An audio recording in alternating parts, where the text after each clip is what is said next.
Mungu, si unajua kesho kutwa Ramadhani inaanza.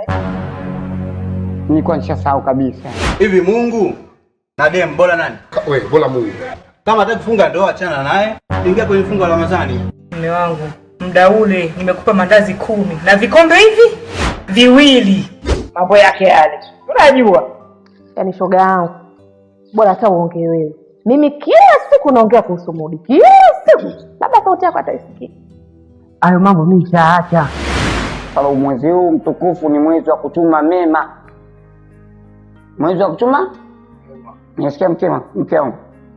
Kama ni mwezi wa kutuma mema, basi napenda kuona katika nyumba yangu au nyumba zangu zote mbili, kwa mke mkubwa na kwa mke mdogo, nione furaha inashamiri, nione upendo unashamiri, amani inashamiri. Sasa kuona baina yenu nimemkuta sehemu ambazo hazistahili. Mimi sio Muislamu. Sawa, hata kama sio Muislamu, dunia nzima inajua kwamba huu ni mwezi mtukufu wa Ramadhani. Watu wapo kwenye mfungo. Haukatazi kula. Tafuta sehemu, kaa pembeni, ule kisha uondoke na safari zako shehe. Kwa shoga yangu hapa nilipo, shemeji yako kaniambia na ninunulia abaya. Basi ndio hiyo.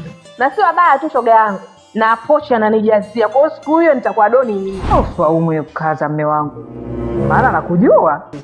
Ushaanza mchezo. Unajua vizuri.